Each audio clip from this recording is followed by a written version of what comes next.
I'm sorry. Hi all, this is CopNet12342. I hope you guys are well. This video is rather going to be of yet another sad and serious nature. Chup kar beta. It is with a heavy heart that I have to report that Manuel Uribe passed away on the 26th of May 2014 at the age of 48. Now, just in case you don't know who Manuel Uribe is, he held the title for being the heaviest man in the world. According to this piece of information, he resided in, I'm sorry, I'm not wearing my glasses, Monterrey, Nuevo Leon, Mexico. I'm sorry, if I'm not pronouncing it right, I'm really sorry. I'm not familiar with the Spanish language. Anyway, as I was saying, he held the title for being the heaviest living person and the third heaviest living person recorded. There may be more, but we probably are just not aware. But anyway, he was also seen on TLC, the Discovery Channel, Discovery Health, and plenty of other channels that are involved in the topic of health and science. I'm sorry, my throat is really, really screwed up at this point because I am just choked up. Beta! I am just choked up with emotion over this loss because I personally had a very strong admiration for Manuel. He was a bright, witty,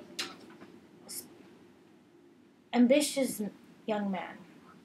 Even though he made his situation gradually worse, as many of us have done, I know I'm guilty, he still managed to go through life with a smile and with a determination.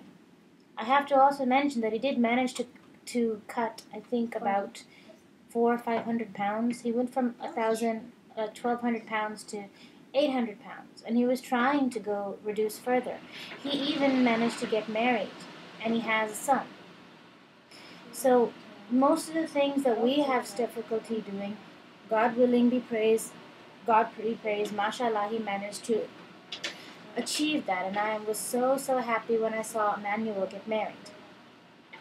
He basically taught us that no matter how hard you're struggling, as long as you keep on fighting and as long as you keep on striving and struggling, you're never a loser. You'll always be successful. You'll always be triumphant, which he was. And I felt so inspired by him. He made me feel brave. He gave me confidence. I saw that he has a special saying.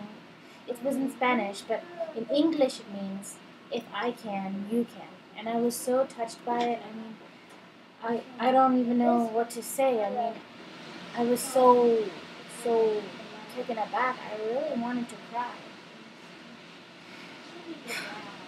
Anyhow, this was just a small video wanting to talk about how sad it is to see him go. Because he really, unlike many people I've read about who had a weight issue, unlike them, he was sincerely trying to fix his problem. He was sincerely trying to get back to a normal weight. He was trying to walk again. He did exercises. He did everything that he could to try and get back to a normal, healthy weight.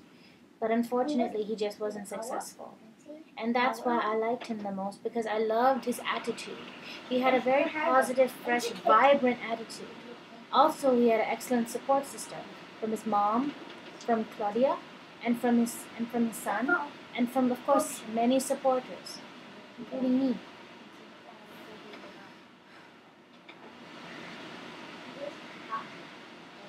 It's just that it really sucks.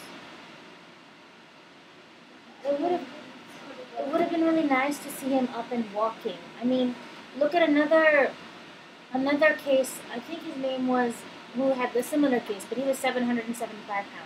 Ricky Naputi, I believe he was named. Ricky Naputi. He was from Guam. He was married to his wife, Cheryl, I believe, for 10 years. And he struggled basically with the same thing that Manuel did. Except, I'm sorry to say, and Ricky Naputi passed away himself due to the same reason. Ricky Naputi just didn't have the initiative. He just didn't have the get-go. He just didn't have the ambition. I'll put a link in his video below so you can see. And if I got his name wrong, I'm sorry. He just didn't have the passion to do it. I saw it and I was just cursing under my breath, thinking, fuck, Ricky, you're gonna die if you don't get your ass up and do something. Of course, he wasn't able to leave the bed, of course, because of his weight being so massive he couldn't walk. But he still had the control to ask for healthy food and to buck up, basically. All he did was basically whine. I mean, I know I may sound like a bitch saying that, but if you see the actual video, you're going to be doing this. But when you see Emmanuel's video, you're going to be like inspired and impressed and motivated. In spite of all the situations that he put himself through, he manages to push himself forward. In spite of the setbacks, he managed to keep on going. But unfortunately, he didn't win the battle. All I can say is that we need to take a lesson from people like Ricky and Manuel. That we have to be determined. We have to want this as much as we want to breathe, as much as we want to survive. And if we don't get serious and get cracking, we'll meet the same terrible fate.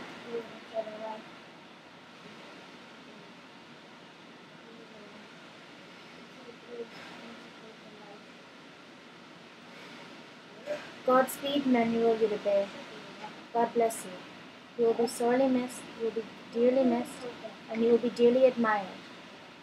Even though you might not have won the battle, the war, but you did manage to win our hearts, knowing that you were an optimistic, hard-working, passionate go-getter.